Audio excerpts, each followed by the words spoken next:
नमस्कार मंडळी, मी मीनल धामणे ब्लॉगमध्ये तुमचे पुन्हा एकदा स्वागत आहे.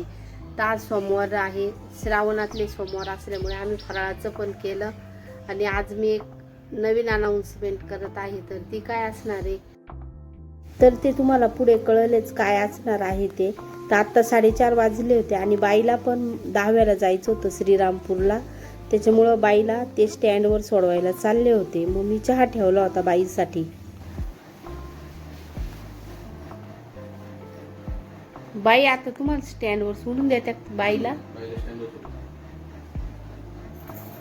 मी आता चालले श्रीरामपूरला.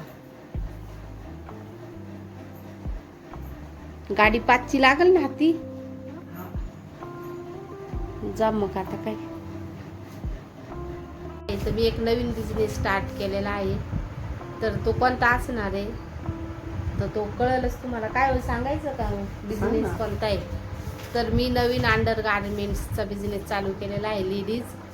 तर तुम्हाला तो स्टॉक आहे ना मी पुढच्या ब्लॉगमध्ये नक्की दाखवील कोणता स्टॉक आलेला आहे. पण मी लेडीज अंडर गार्मेंट्सचा बिझनेस चालू केलेला आहे आणि गिराईक पण चांगलं चालू झालेलं आहे. तर बऱ्याचपैकी माल आणल्या सुरुवात पण झालेली आहे, स्वयंपाक पण झालेला आहे. आणि आता उद्या सकाळी आम्हाला मडीला पण जायचं आहे. काय जायचं ना सकाळी. मडीला किती वाजता जायचं.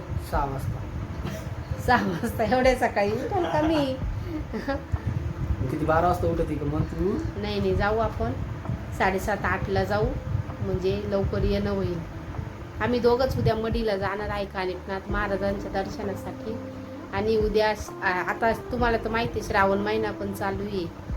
तर मग येऊच कानिफनाथ महाराजांचे दर्शन घेऊन. तर चला भेटू परत. दुसऱ्या दिवशी घरातलं सगळं आवरून झाल्यानंतर आम्ही लगेच मडीसाठी निघालो. आणि आवरलेलं होतं माझं आणि मिस्टर पण तयारीत होते. काय हो टाहुरीवरूनच मडीला गेलो होतो. आणि पहिल्यांदा शनी शिंगणापूर लागले.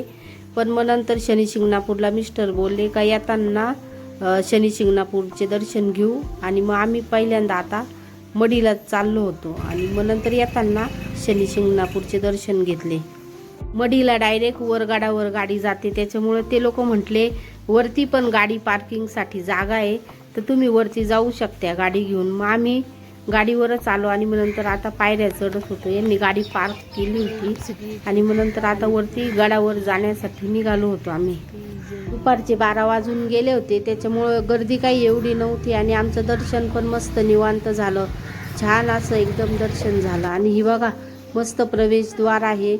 आणि वरती गेल्यानंतर एकदम असं चैतन्यमय वातावरण झालं होतं. चैतन्यमय वातावरण होतंच. आणि नावातच कानिफनाथ महाराजांच्या चैतन्य नाव आहे. त्याच्यामुळं तिथं विषय काय चैतन्य असण्याचा. जाण्याची इच्छा माझी त्यांनी भरपूर दिवसानंतर पूर्ण केली. जवळजवळ आम्ही 5-6 वर्षापासून मडीला गेलोच नव्हतो. आणि मी त्यांना मागच्या 1 वर्षापासून सारखी म्हणत होते मला मडीला घेऊन चला, मला मडीला घेऊन चला.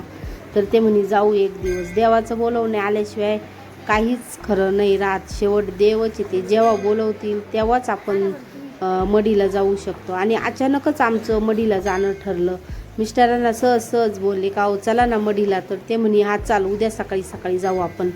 तर लगेच आम्ही रेडी झालो. आणि बाई पण घरी नव्हत्या. पण तरी आम्ही गेलोच मडीला. बाईला फोन करून सांगितलं का बाई आम्ही उद्या मडीला जातोय. तर बाई म्हणे जा मग. पण महिना असल्यामुळे इथे भरपूर असं नवनाथ ग्रंथाचं वाचन पण चाललेलं होतं लोकांचं. 7 दिवसाचं काही 3 दिवसाचं असं पारायण चाललेलं होतं. बरेच लोक होते. आणि प्रत्येकाच्या पोथीपुढे सगळ्यांनी रांगोळ्या काढलेल्या होत्या. सुंदर अशा रांगोळ्या काढल्या होत्या. आणि लगेच पारायण कक्षाच्याच बाजूला मस्त इथे भरपूर हत्ती आहे मोठा. तर कानिफनाथ महाराजांचा जन्म हत्तीच्या कानातूनच झालेला आहे ना. आणि मग तो पण आहे ना असा मस्त देखावा, असा सुंदर देखावा त्यांनी दाखवलेला आहे. तर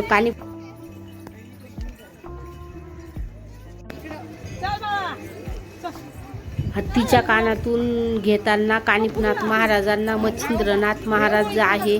तर ते मच्छिंद्रनाथ महाराज आहे उभे. आणि कानातून हत्तीच्या कानातून येणारे कानिफनाथ आहे म्हणून त्यांचं नाव कानिफनाथ पडलेलं आहे. एकदम असं प्रसन्न वाटलं. माझे खूप दिवसांची इच्छा मिस्टरांनी पूर्ण केली. त्याच्याबद्दल त्यांचे खूप खूप धन्यवाद मिस्टरांचे. गडावर वातावरण तर इतके सुंदर होते का असं म्हणजे तिथून पायच निघत नाही असं वाटतं. इथे बसावं, मस्त शांतता होती.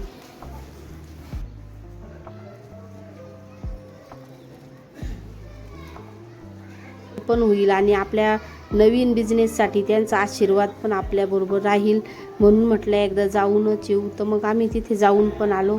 मस्त एकदम सुंदर असं वाटलं, एकदम भारी.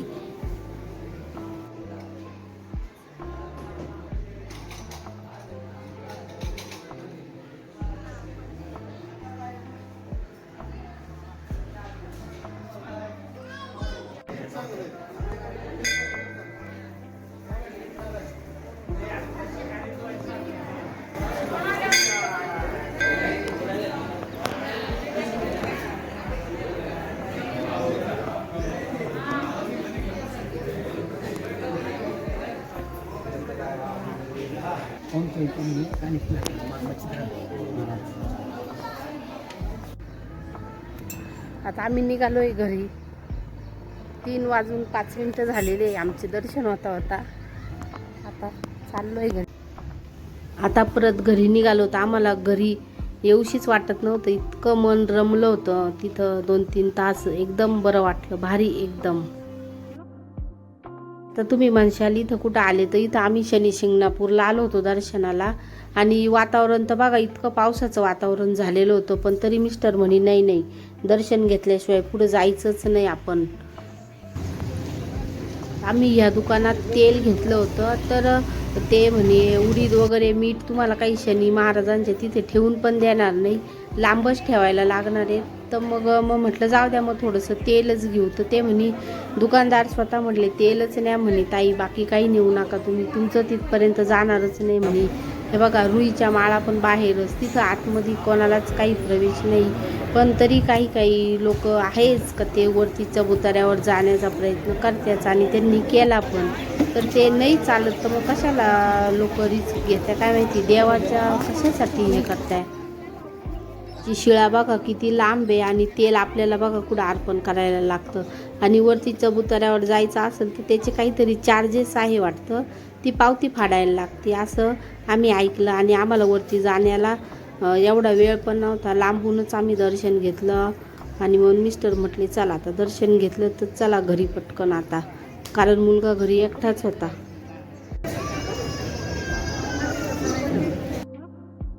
लेडीजसाठी मी नवीन अशा वस्तू घेऊन आलेली आहे. तर त्या तुम्हाला वाटत असेल बघावा, तर तुम्ही मला कमेंटमध्ये टाईप करून पाठवून द्या येस म्हणून. आणि मग मी त्या व्हिडिओ काढेल आणि तुम्हाला एक प्रॉडक्टची माहिती देईल.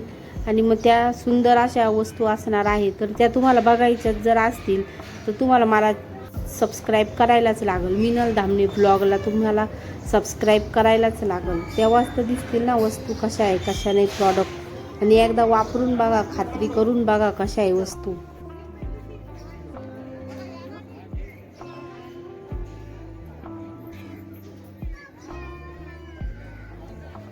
मिस्टरांना म्हटलं आपण आहे ना खोबऱ्याची बर्फी पण घेऊ, तर ती प्रसाद म्हणून वाटली जाते तिथे. तर ती वाटली का ज्याची 20 रुपये घेताय एका याचे. तर मग मिस्टरांनी कुपन काढून आणलं आणि 3 नंबरच्या काउंटरवरून प्रसाद घेतला आणि 20 रुपये एका पुडीचे होते. तर मग आता आम्ही प्रसाद घेऊन निघालोच होतो.